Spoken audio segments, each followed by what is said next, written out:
Manyfingers is an award-winning educator who uses her creative talent to research and design Indigenous ways of knowing and learning pedagogies.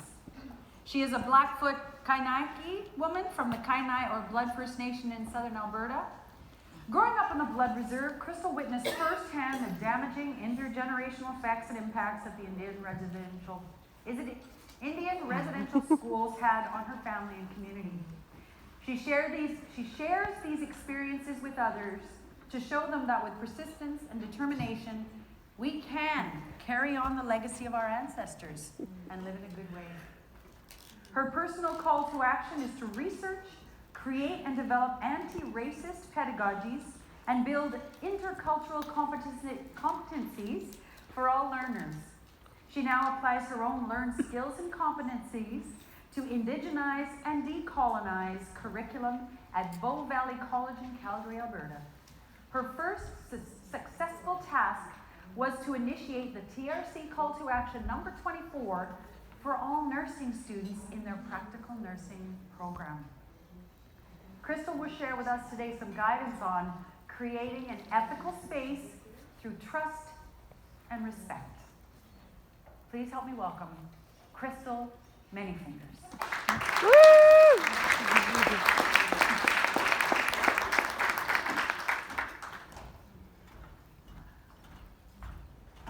Wow, thank you, Andrea. I needed that. It's been a crazy day and crazy morning. Just want to say, before I start, when I was at university, it wasn't that long ago because I was a mature student. I was at the University of Calgary completing my master's degree in education, and we happened to host, it was called the Inspire, previous Aboriginal Achievement Awards, and I needed extra money. So, of course, as a student, right? Single mom, 2 kids. I went and I applied to be a talent wrangler with Inspire. I got selected. So I got to look after Tom King for 3 days. Yeah, I was trying to propose to him, but he was already taken. But anyway, I see, they have this room. It's called the Green Room. It was at the Jubilee Hall in Calgary, and Andrea gave the most spectacular performance. She's awesome, and give her a hand, man. Woo! Inspired me totally. As I said, I will start my presentation now. Okay, Tanidaki. Hello, how are you? Itaniko Crystal, Manyfingers. Asta Dago Aki. That means going the opposite direction. So I guess remember. I come from the Kainai First Nation, which is also better known as Blood Tribe. We are the largest Indian reserve in Canada, land-based wise, not population. I think the Mohawks have that. Kainai is part of the Blackfoot Confederacy, which includes the Siksika, the Bigani, and in Montana, our Montana cousins, the Ospey Biganis. So that border kind of broke our people up in half, but they're still our relatives. We come from, like I said, the Great Blackfoot Confederacy, and we also signed Treaty 7 in 1877. And I just came from a money workshop. That was awesome. Where's those speakers? Put your hands up if you're out there. You were great. Yeah, my daughter was there, and she's starting to get her credit cards. I said, you better look at this and listen. So, yeah, she's taking pictures and thought, good job. It's good to know that. A lot of us, like I said, as a single mom, recently divorced, I had to raise 2 kids by myself. And that wasn't easy. Anybody know what we went through? Single moms out there, we rule. And the children, come on, there's gotta be more single moms. or maybe they're shacked up now, Used to be single moms. So yeah, anyways, with Treaty 7, we signed that on September 22nd at Blackfoot Crossing, and we have 2 allies. The Sutana Nation. Has anybody ever been to the Grey Eagle Casino? Yes, thank you. All right. That's what I tell all my students. Where's Sutana? Do you know where the Grey Eagle Casino? Yeah, okay, all right, then you've been on the Sutana. It's just like 2 seconds out of Calgary. I'm going to ask my PowerPoint buddy over there. Do I just click you or? Okay. I don't click him. But I don't even have a clicker here. Oh, is this it? Okay, so which one? The green? And where do I point it? Really? I'm used to my... Just try one. Just try one. Okay. There we go. So, the Sutana and the Stoney Nakoda. I found that when you're, one of the biggest lessons I was told was storytelling to get your points across is the best way to learn people, to learn them. I was an English nerdy instructor, and I tell all my students, I'm here to learn you. And we're going to get into university with that? I'm all about animals. Spirituality is my thing. I'd like to thank the people of the Musqueam, the Tsleil-Waututh, and the Squamish Nations for having me here. It's a really big honor to be here invited among all you beautiful ladies. It's really cool. I'm just so happy, impressed, was nervous, but animals. You know, when we first got to town, they had a Jaws marathon here yesterday and today. So what are they trying to tell us here? Vancouver. We don't have lake. We have our biggest lake is like the St. Mary's Dam, which is just a big reservoir. We don't have water there. We have rolling hills and prairies, miles and miles. You can see your dog running away for days. When he comes back, you're like, oh, okay. Same with exes.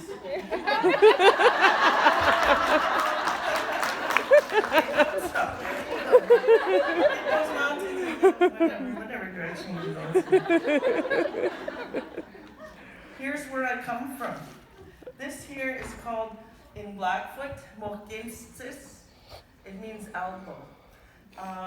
And this view here that you see is the top of Nose Hill Park, and it overlooks downtown. So when you're talking about ethical space, it isn't a place literally, it's a frame of mind.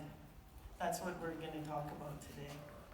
A group of elders put that up there with the help of some young youth. They were building this medicine wheel, and it's still there. It's a representation of everything our Blackfoot people of Plains, that's what we represent. So, yeah, I heard it was freezing ice there too, but he's calling us, it's blizzarding here. Oh, it's not here, I'm sitting on the beach. So like I said, what is ethical space? Well, Dr. Leroy Littlebear, who's from my reserve, very esteemed academic scholar, Indigenous. He says, Indigenous and Eurocentric worldviews clash. We need to understand how the philosophy, values, and customs of Indigenous cultures differ from those of European. So when we talked about colonization earlier, I just loved your presentation. I want to be like her. I want to talk. She was good. Wow. Braiding the sweetgrass. We talked about values, right? Okay, when we're Indigenous, hey, I just noticed that's right there. When we're Indigenous, we have our own values. Everything is cyclical, right? We don't have linear time. We don't begin and then we don't end. If you look at the medicine wheel, we start in the east. That's our infancy. And then in the south is our adolescence, our youth. In the west is our adulthood. And then in the north is our senior. and then it reverts back sometimes, right? So that's your whole cyclical nature.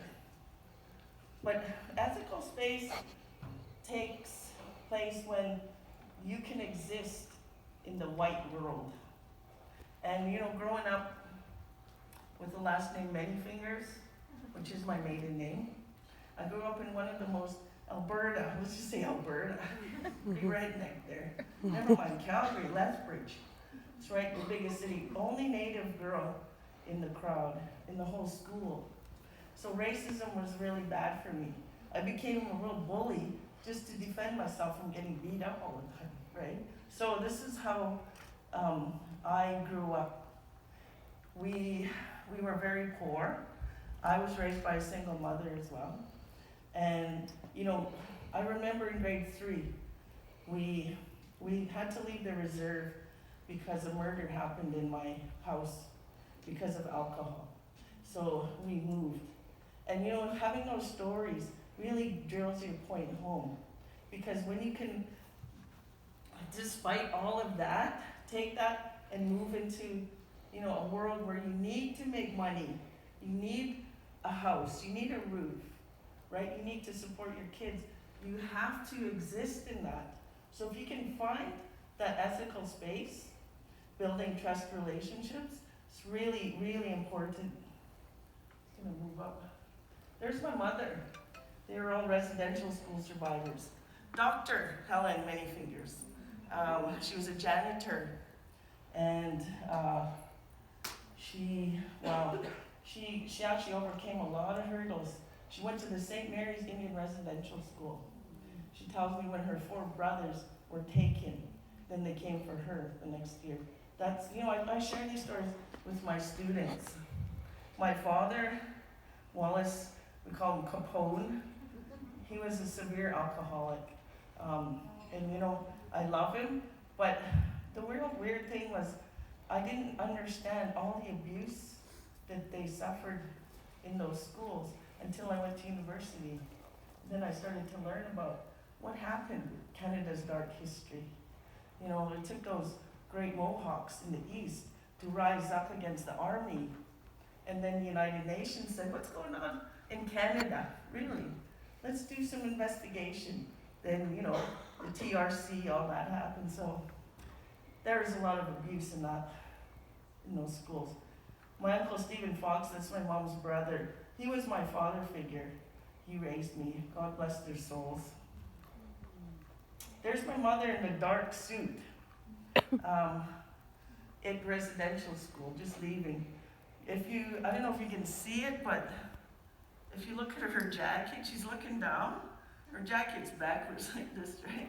So that's what, I have that on my work mantle. And so when my colleagues, they go, you do have experience with residential schools. Yeah, I do. I'm also a survivor of a survivor myself.